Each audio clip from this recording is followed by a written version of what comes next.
आपको बेनती करता हूं कि सरकार की गलती से सब कुछ हुआ है। सरकार को on the floor of the house माफी मांगनी चाहिए कि हम वहां ये इंतजाम नहीं कर पाए। मैं इससे पहले कि आगे बढ़ूं, मैं कुछ पंजाब और जलंधर के अपनी कंस्टिट्यूएंसी के मुद्दे के बारे में बात करना चाहता हूं। चेयरमैन साहब, गुरु रविदास जी की जयंती आ रही है। हर साल जयंती के ऊपर जलंधर से ट्रेन वाराणसी तक जाती हैं और सरकार उसकी प्रावधान करती। मैं सरकार से बेनती करूंगा कि 3 ट्रेनें जल्दी से जल्दी मुहैया कराई जाएं ताकि वहां वो जा सके श्रद्धांजलि। और जलंधर में कैंट के चारों तरफ एक रिंग रोड बननी है, वो मैं रक्षा मंत्री जी से बेनती करूंगा कि मैंने लिखकर भेजा है, आप उस पर गौर करें। सर, 2000 में जब अटल बिहारी जी प्रधानमंत्री थे तब उन्होंने एक कमीशन सेटअप किया साबका चीफ जस्टिस चालिया जी की रहनुमाई में कि वो जो हमारा संविधान है इसमें क्या क्या तरमीमें होनी है उसको बताएंगे। तो उसमें एक रिपोर्ट ये भी है कि सिख, जैन, बुद्धिस्ट, इनको हिंदुओं के साथ अलग आइडेंटिटी माना जाए, ये सेपरेट आइडेंटिटी है। और आर्टिकल 25(2) में तरमीम करके हिंदुओं के साथ सिख, जैन और बुद्धिस्ट को भी लिखा जाए।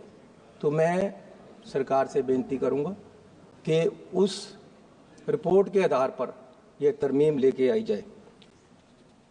सीएम साहब, चेयरमैन साहब, कल राहुल गांधी जी बोले और कल देश ने देखा कि राहुल गांधी जी में एक ट्रू स्टेट्समैन को देखा है। और उनका जो कल का भाषण है, कल मुझे एक बीजेपी के मंत्री मिले, वो बोले हमारे पास इसका कोई जवाब नहीं, हमारे पास मस्जिद और मंदिर के झगड़े का जवाब है। लेकिन अगर आप किसी मंत्री का नाम लेंगे तब वो मैंने नाम लिया नहीं सर, मैंने नाम लिया नहीं। फिर आप आरोप लगा रहे हैं। आरोप नहीं है सर, मैं प्रशंसा कर रहा हूँ, मैं आरोप नहीं लगा रहा हूँ, प्रशंसा कर रहा हूँ। वही जवाब दे सकता है। क्या मैं उसको मंत्री पद से हटा दूं? नहीं गौरव जी, मैं तो प्रशंसा कर रहा हूँ कि उन्होंने प्रशंसा की। लेकिन जवाब वही दे सकता है जब किसी का आप नाम लेंगे। तो इसलिए सर क्यों मेरा इससे भ्रम भी तो पैदा हो सकता है, भ्रम भी पैदा होगा। सर, राहुल गांधी पे 40 केस हैं आज इस सरकार ने डाले हुए, उसको तराशा जा रहा है, वो हीरा है और तराश हो रहा है। और सरकार हर बार, अब पार्लियामेंट में भी केस कर दिया, जहां जाते हैं वहां की सरकार से केस करवा दिया जाता है। लेकिन राहुल गांधी ने कल बताया कि उसकी सोच देश को आगे ले जाने की है और ये देश को हर समय पीछे लेकर जा रहे। बिना शिक्षा, एजुकेशन कोई देश, कोई घर तरक्की नहीं कर सकता। हमारे देश की जो सरकारी यूनिवर्सिटियां हैं, जो सेंट्रल सरकार चलाती है, उसमें 25 से 30% हर यूनिवर्सिटी में टीचर नहीं है। पढ़ाई कैसे होगी? आज ये कह रहे थे 2 करोड़ नौकरियां देंगे और अब कह रहे हैं कि 2 लाख आएंगी। 10 साल में किसी नौजवान को नौकरी नहीं दी। सर, महंगाई का ये हाल है कि चूल्हा चलाने के लिए लोगों को तरसना पड़ता है और इतनी महंगाई हो गई है कि गरीब आदमी झेल नहीं सकता। गरीब गरीब होता जा रहा है और अमीर अमीर होता जा रहा है।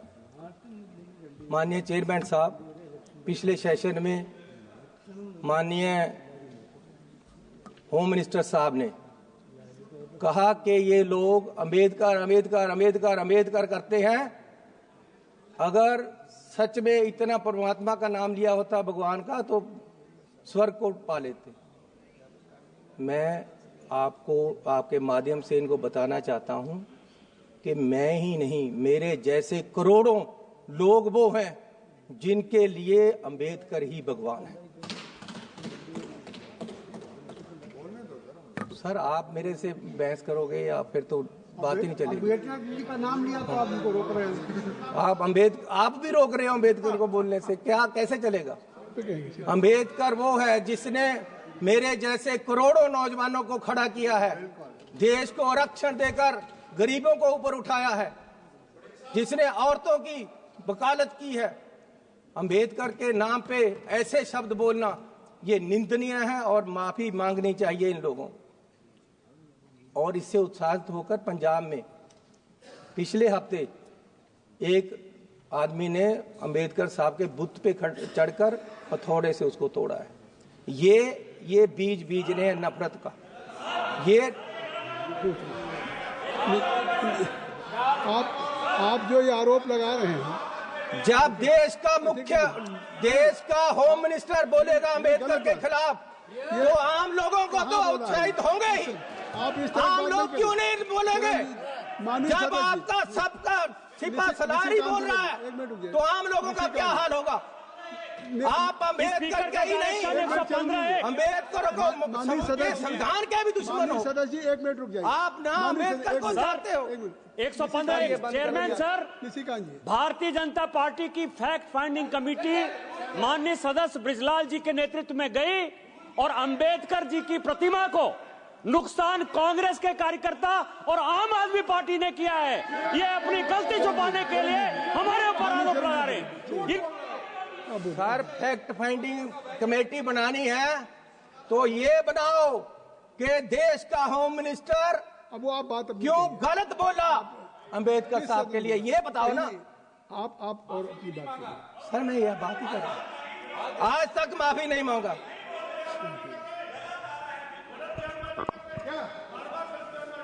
सर मैं आपको बेनती करना चाहता हूं कि देश में नफरत का बीज बोया जा रहा है। दलितों को दबाने के लिए, मिनॉरिटी को दबाने के लिए, हर वर्ग को, किसानों को, किसान वहां अंबाला में धरने पे बैठे हैं, मरण वर्त पे बैठे हैं, कोई सुनवाई नहीं। अब कह रहे जी आप 14 तारीख जब सेशन खत्म हो जाएगा उसके बाद आना। वादा कर गए हैं वो 5वें रोज का, किसी से सुन लिया होगा, दिन या 4 दिन की है। किसानों के साथ हर जगह नफरत का बीज बोया जा रहा है। लेकिन मैं एक बात कह देना चाहता हूं कि ये आने वाली किताबों में लिखा जाएगा, ये आने वाली किताबों में लिखा जाएगा कि आपने राज किया और देश में नफरत फैलाई। माननीय चेयरमैन साहब, अब वादे देखो, कहते जी काला धन वापस लेकर आएंगे।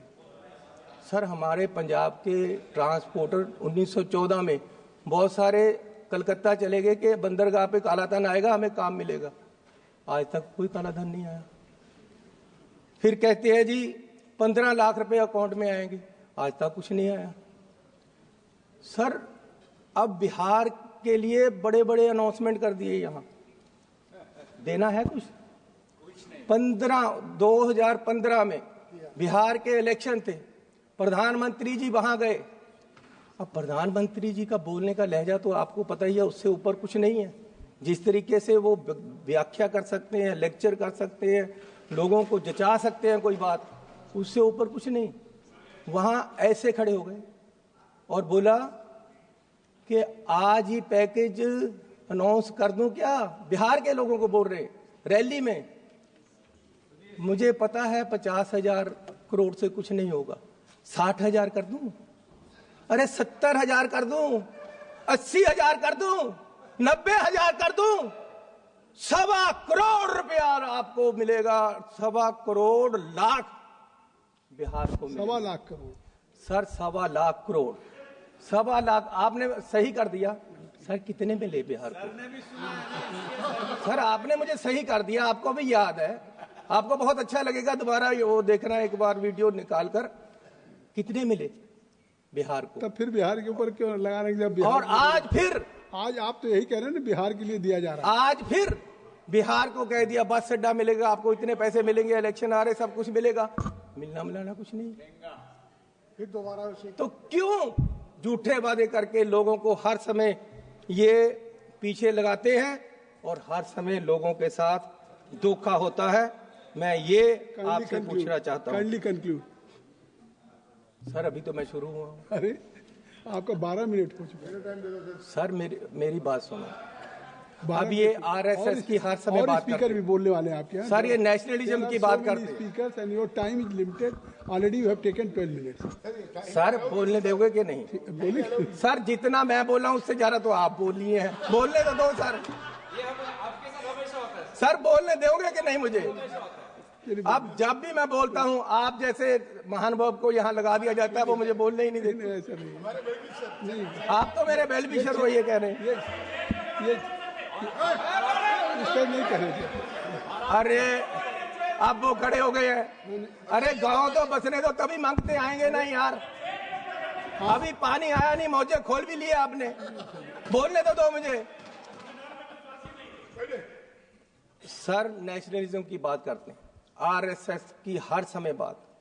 मैं पूछता हूं, कभी आप बताओगे कि आपका देश की आजादी में क्या योगदान था? आरएसएस का क्या योगदान था? राष्ट्रपति के अभिभाषण पे बोल रहे हैं, आरएसएस की विचारधारा पे बोल रहे हैं। सर आप मुझे बोलने देंगे कि नहीं? मैं ये पूछना चाहता हूं। अब ये देखो सर, गौरव, ये पटेल साहब की बात कर रहे हैं। मेरे पास ये सर्टिफिकेट है कि पटेल साहब होम मिनिस्टर होते ही उन्होंने आरएसएस को बैन किया था। ये झूठ है बात बोले। और फिर 1966 में 1980 में आरएसएस के लिए ये कहा गया कि आरएसएस और जमात इस्लाम कोई सरकारी कर्मचारी, कोई सिविल सर्वेंट उनका मेंबर नहीं बन सकता। लेकिन आज जुलाई 24 में जुलाई 24 में बोलने दो सर।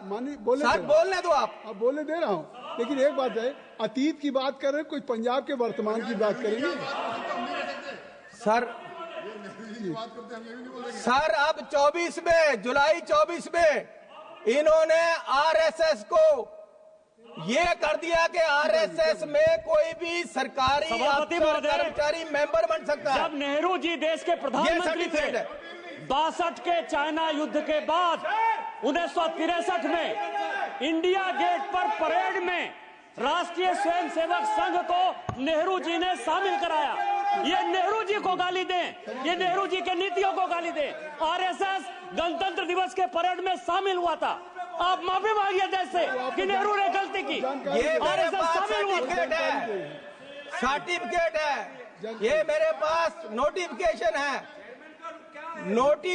है सर के जानकारी दे रहे हैं। आरएसएस जानकारी दिया सर। बोलने नहीं देना तो आपकी मर्जी है। नहीं, मैं आपको बोलने दे रहा हूँ, लेकिन आप कंक्लूड करिए ना। आरएसएस का मेरे पास नोटिफिकेशन है कि आरएसएस को कहा गया था कि आप कभी भी राष्ट्रपति का सरकारी कर्मचारियों को अभिभाषण होता है, सरकार पे बोलिए सर। पंजाब अब ये अब वकालत तो आप ही कर रहे हो सारी उनकी सर।